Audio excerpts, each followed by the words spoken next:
Hello जी, नमस्ते। कैसे हैं आप सब? उम्मीद करती हूँ अच्छे होंगे।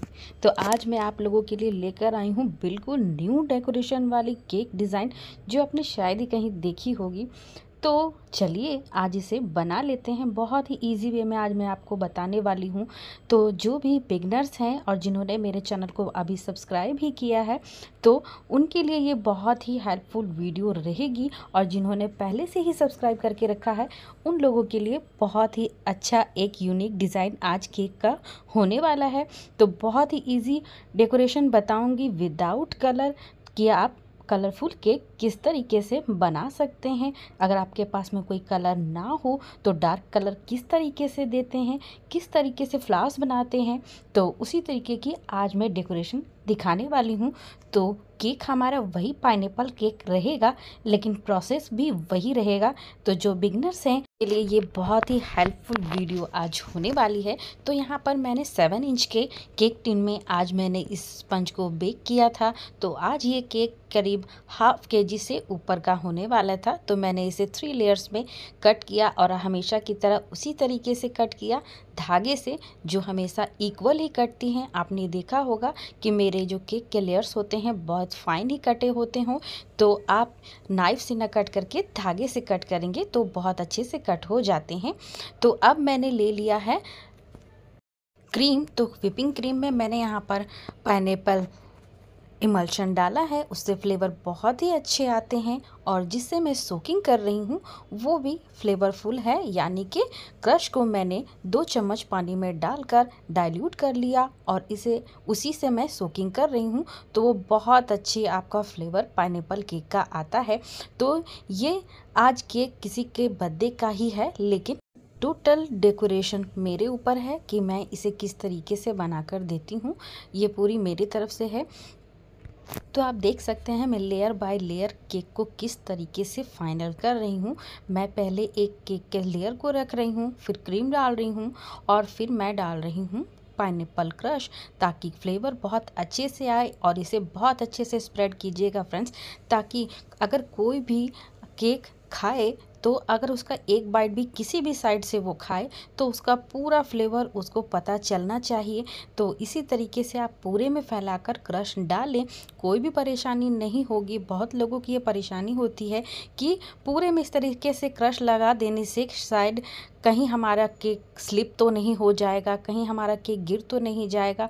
कुछ नहीं होगा फ्रेंड्स, अगर आप अपने केक को बहुत अच्छे से डिलीवर करने से पहले इसे बहुत अच्छे से आप 1 से 2 घंटे सेट करते हैं, वैसे भी कोई प्रॉब्लम नहीं आती है। तो आप देख सकते हैं मैं अभी इसकी क्रम कोटिंग कर रही हूँ। तो आप जब भी क्रम कोटिंग करें तो उस क्रीम में आप अपने जो भी केक बना रहे हैं उस फ्लेवर का इसमें पाइनएप्पल इमल्शन या स्ट्रॉबेरी इमल्शन, जो भी फ्लेवर बना रहे हूँ उसका इमल्शन आप ज़रूर से ऐड करें, उससे इसमें फ्लेवर बहुत ही अच्छे आते हैं। तो अब आपने देखा कि मैंने किस तरीके से इसे बोर्ड पर शिफ्ट किया।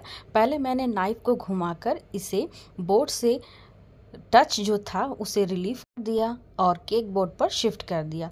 ये एक बार में नहीं होगा फ्रेंड्स, लेकिन हाँ, पहली बार में आपको डर लगेगा, लेकिन अगर आप प्रैक्टिस करेंगे तो ये बहुत आसानी से हो जाता है। तो अब मैंने यहाँ पर एक पाइपिंग बैग लिया है। पाइपिंग बैग में मैंने यहाँ पर ले लिया है व्हिपिंग क्रीम। तो व्हिपिंग क्रीम में यहाँ पर मैंने कोई भी फ्लेवर अब ऐड नहीं किया है, क्योंकि हमारी क्रीम जो है बहुत मीठी ऑलरेडी होती है ये व्हिपिंग क्रीम, तो इसमें कुछ भी डालने की ज़रूरत नहीं है।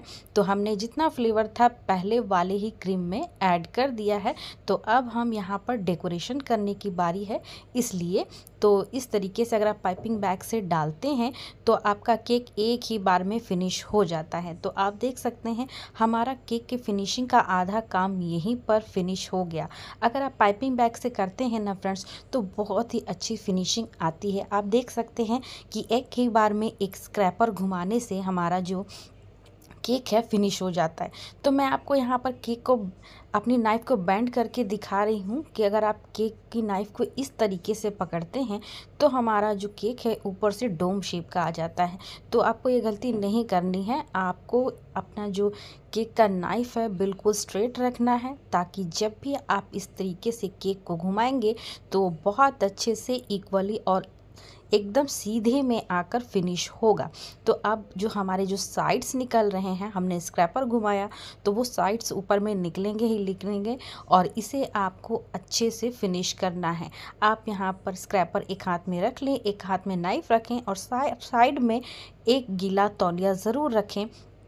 तो जब भी आप स्क्रैपर या नाइफ घुमाएं तो उसे गीले तौलिए में ज़रूर से आप इसे पोंछ लें और वापस से फिर इसे फिनिशिंग करें, तो केक की फिनिशिंग बहुत अच्छी आएगी फ्रेंड्स। तो मैंने यहाँ तक आपको केवल दिखाने के लिए इतना फिनिश किया था, हालांकि मुझे इस तरीके का यहाँ पर डेकोरेशन बनाना था। तो आपने देखा यहाँ पर मैं जो ब्रश था हमारे पास, इस तरीके से मैंने घुमाया तो केक में बहुत अच्छा एक डिज़ाइन ऐड हो गया। तो अब हमें बनाना है इसके ऊपर कुछ रोजेट, यानी रोजेट नहीं बनाएंगे फ्रेंड्स, सॉरी, आज हम बनाएंगे रोज़। तो यहाँ पर आज हम बनाएंगे पर्पल कलर के रोज़। तो रोज़ मैं किस तरीके से बना रही हूँ आप देख सकते हैं। केवल आपको यहाँ पर रोजेट वाला नोज़ल लेकर इस तरीके से उल्टा सी घुमाना है और इस तरीके से ये बहुत आसानी से हो जाता है। अगर आप एक दो बार प्रैक्टिस करेंगे तो बहुत अच्छे से ये हो जाता है।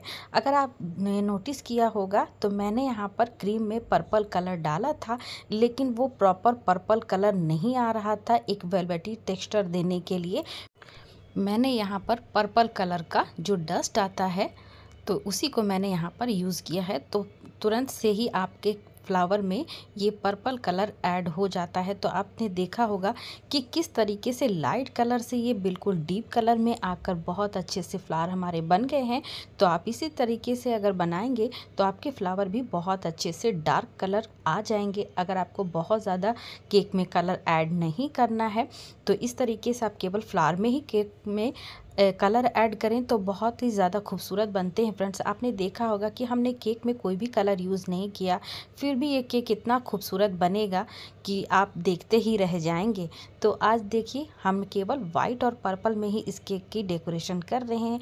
तो आप साइड्स में देख रहे होंगे कि मैंने फ्रिज में रखा और फ्रिज में हमारा कोई बर्तन रखा हुआ था तो वो उसमें लग गया। तो वहाँ आप देख सकते होंगे कि यहाँ पर थोड़ा सा छेद हो गया है, लेकिन हम यहाँ पर इसे कोई भी फ्लावर बनाकर कवर कर लेंगे। तो आप देख सकते हैं मैंने सारे फ्लावर्स को पहले ही बना लिया, और जब मैं फ्लावर्स को रख रही हूँ तो थोड़ी थोड़ी क्रीम इस तरीके से मैं लगा रही हूँ और उसके बाद फ्लावर्स को मैं यहाँ पर लगा रही हूँ इस तरीके से संभालते हुए। तो आपने देखा कि कितना आसान हो जाता है इसे शिफ्ट करना। लेकिन शिफ्ट करने से पहले आप फ्लावर्स को फ्रिज में अच्छे से उसी प्लेट में आप अच्छे से ठंडा कर लेंगे तो आप बहुत आसानी से उठाकर आप इसे रख सकते हैं। हालांकि हमारा केक बहुत जल्दी का था तो मैंने इसे सेट होने के लिए नहीं रखा। और दूसरी बात ये भी है कि हम जो हमेशा केक बनाते हैं तो हमें थोड़ा सा प्रैक्टिस भी हो जाता है और हैंडल करने में भी आसानी होती है। तो अगर आपके साथ में भी ये प्रॉब्लम है तो फ्रेंड्स आप लगातार प्रैक्टिस करें, और अगर आप प्रैक्टिस करेंगे किसी भी चीज़ की, केवल केक की ही बात मैं नहीं कर रही, तो बहुत अच्छे से आप अपनी मेहनत से ही इसे बनाकर रेडी कर सकते हैं। तो कोई भी चीज़ फ्रेंड्स बिना मेहनत और बिना प्रैक्टिस के आपको नहीं आएगी। आपको एक बार दो बार इसे ट्राई करना ही पड़ेगा और प्रैक्टिस ही आपके केक में फिनिशिंग लाएगी। या कोई भी चीज़ आप लाइफ में करते हैं तो प्रैक्टिस ही आपकी काम आती है।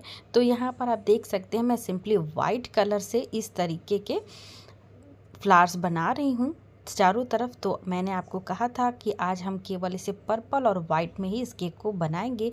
तो आप देख सकते हैं कि कितना खूबसूरत ये केक थोड़ी से ही सामान से लग रहा है, थोड़ी सी ही मेहनत से ये बहुत अच्छा लग रहा है। हमने बहुत ज़्यादा मेहनत इसमें नहीं की है, हालांकि मेहनत तो लगती है फ्रेंड्स, लेकिन अदर केक से इसमें कम मेहनत है, ये तो मैं आपको कह ही सकती हूँ। लेकिन खूबसूरत भी ये बहुत ज़्यादा लग रही थी।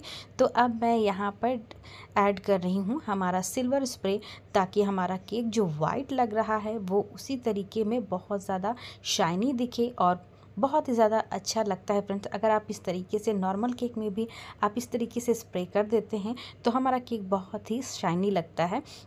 तो केक से बहुत सारे सेंटिमेंट्स जुड़े होते हैं फ्रेंड्स। तो किसी भी पार्टी या ओकेजन का मेन चीज़ ये केक ही होता है और लोग केक कटने का ही इंतज़ार करते हैं। तो अगर आप इस तरीके से केक को भी मन से बनाएंगे तो किसी के बर्थडे या सेलिब्रेशन बहुत अच्छे बनेंगे। और अगर आप अच्छे से बना कर देंगे ना फ्रेंड्स, तो अगला ऑर्डर आपको ही मिलेगा। तो फ्लेवर्स पर आप ध्यान दें, फ्लेवर्स बहुत अच्छे होने चाहिए। पहले से ही केक डेकोरेशन थोड़ा बहुत इधर उधर होगा तो चलेगा, अगर आपके फैमिली फ्रेंड हैं तो वो मैनेज कर लेंगे। लेकिन फ्लेवर अगर ये खाने में अच्छा नहीं लगेगा फ्रेंड्स, तो वो भी मैनेज नहीं करेंगे, ये पक्की बात है। तो आप इस तरीके से बनाएं। हमने जो पहले केक बनाया, आप उसके फ्लेवर्स जो मैंने आपको डाल कर दिखाए, आप उसमें बहुत अच्छे से ध्यान दीजिए और उसी तरीके से बनाइए। अगर आप मेरे चैनल पर फॉलो कर रहे हैं तो आपने देखा होगा कि मैंने बहुत सारे इसी तरीके के केक डेकोरेशंस आप लोगों के साथ में शेयर किए हैं, और आगे भी इसी तरीके की केक डेकोरेशंस मैं आप लोगों के साथ शेयर करती रहूँगी। तो अगर चैनल पर नए पहली बार आए हैं तो चैनल को ज़रूर से सब्सक्राइब कर लीजिएगा फ्रेंड्स। बेल आइकन को ज़रूर से प्रेस कर दीजिएगा और लाइक का बटन तो करते ही चलिएगा प्रेस, और अपने फ्रेंड और फैमिली में ज़रूर से शेयर कीजिएगा। और साथ ही में मैंने मैचिंग के 2 यहाँ पर कपकेक्स भी बनाए थे, तो ये उसके साथ में ये लुकिंग वाइज बहुत अच्छे लग रहे थे। तो आप भी इसी तरीके से केक डेकोरेशन कीजिए। और अगर आप इस तरीके के केक डेकोरेशन ट्राई करते हैं और आप मुझसे शेयर करना चाहते हैं तो आप मुझे इंस्टा पर भी फॉलो कर सकते हैं। तो मेरी ये केक डेकोरेशन फ्रेंड्स कैसी लगी, तो मिलती हूँ इसी तरीके की एक इंटरेस्टिंग वीडियोस के साथ में। तो तब तक के लिए अपना ख्याल रखें और बाय बाय।